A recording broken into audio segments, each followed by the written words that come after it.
Welcome to my channel coding भैया। आज की जो वीडियो हमारी होने वाली है वो लूप्स के सेकंड पार्ट पे। तो अगर आपने हमारी फर्स्ट पार्ट नहीं देखी है तो ऊपर आई बटन में जाकर जल्दी से देख के इस वीडियो को कंटिन्यू करना। उसके बाद आता है हमारा जंप स्टेटमेंट, और ये जंप स्टेटमेंट हमारे लूप को कंट्रोल करने में हेल्प करते हैं। इसमें break, continue, go to, return, 4 type के जंप स्टेटमेंट है। एक एक करके मैं आपको समझा देता हूँ। पहला पार्ट है हमारा ब्रेक स्टेटमेंट। मैंने लास्ट वीडियो में इस ब्रेक स्टेटमेंट को समझाया था, मगर मैं फिर से बता देता हूं। ब्रेक एक कीवर्ड है, टर्मिनेट करता है। जहां पर भी आपको ब्रेक कीवर्ड मिलेगा उस ब्लॉक के नेक्स्ट स्टेटमेंट पे आपका कंट्रोल वहां पर पहुंच जाएगा। जैसे मैंने एग्जांपल लिया हुआ है, hash include iostream using name space STD void main integer n declare किया एक। उसके बाद फॉर लूप लगाया है, n को इनिशियलाइज किया 5 से, कंडीशन रखी कि n की वैल्यू ग्रेटर देन और इक्वल टू 0 होनी चाहिए। और उसके बाद एक्सप्रेशन रखा है जो स्टेटमेंट्स के होने के बाद अपडेट एक्सप्रेशन पे आता है।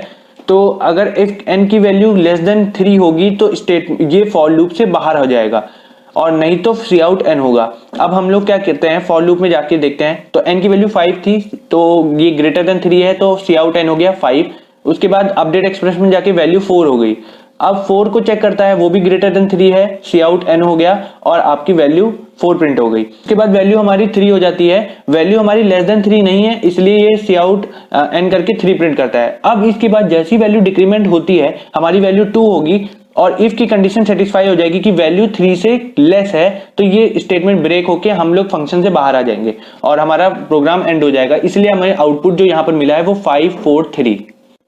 नेक्स्ट पार्ट हमारा आता है कंटिन्यू स्टेटमेंट। कंटिन्यू यहाँ पर एक कीवर्ड है। कंटिन्यू हमारा एग्जैक्टली अपोजिट है ब्रेक का।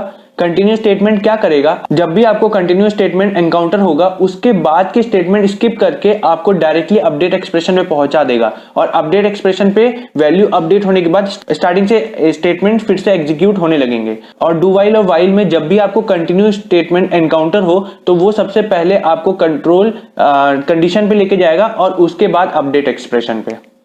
अब मैंने यहाँ पर आपको एक एग्जांपल दिया है, hash include iostream using name space STD void main integer n for n is equal to 5। n को मैंने 5 से इनिशियलाइज किया है। n is greater than equal to 0 n minus minus, and if n is equal to 3 continue and C out n।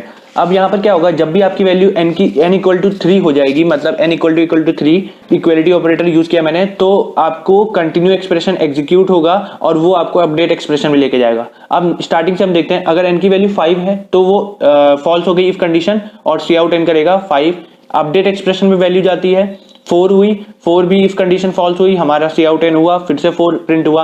अब जब हमारी update expression होने के बाद वैल्यू 3 हो गई है, तो 3 जैसी ही इफ कंडीशन हमारी सेटिस्फाई करती है तो कंटिन्यूअस स्टेटमेंट एग्जीक्यूट होता है और वो हमें डायरेक्टली अपडेट एक्सप्रेशन पे लेके चला जाएगा। Update expression n minus minus मतलब कि अब वैल्यू हमारी 2 हो गई, और 2 हमारा इफ कंडीशन सेटिस्फाई नहीं करता है और सी आउट 2।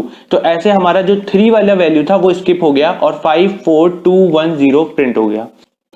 इसके बाद नेक्स्ट पार्ट हमारा गो टू स्टेटमेंट है। ये आपके ट्रांसफर करता है कंट्रोल को जहां आप चाहते हो। सिंटेक्स कुछ नहीं, आपको गो टू और एक अपने नाम का आइडेंटिफायर क्रिएट करना है। इसका एग्जांपल मैंने दिया हुआ है, hash include iostream using name space STD main integer n for n equal to 5, n is greater than equal to 0 and n minus minus, and if n equal to 3 मतलब n equal to 3 होगा तो go to a पे आपको जाना होगा और सी out n, और a जो मैंने लिखा है वो सी आउट फाउंड।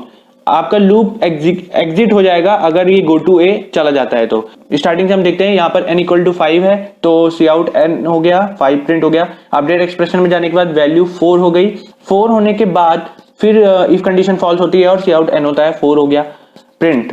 अब 4 के बाद n माइनस माइनस मतलब कि अब यहाँ पर 3 हो गई वैल्यू। अब वैल्यू 3 होने के बाद जब if n equal to 3 match करता है तो गो टू a चला जाएगा। गो टू a हमारा लूप के बाहर है a, तो सी आउट फाउंड, और फाउंड प्रिंट करते ही हमारा प्रोग्राम एंड हो गया क्योंकि लूप से हम लोग बाहर आ चुके थे। तो इसका आउटपुट इसलिए 5 4 फाउंड।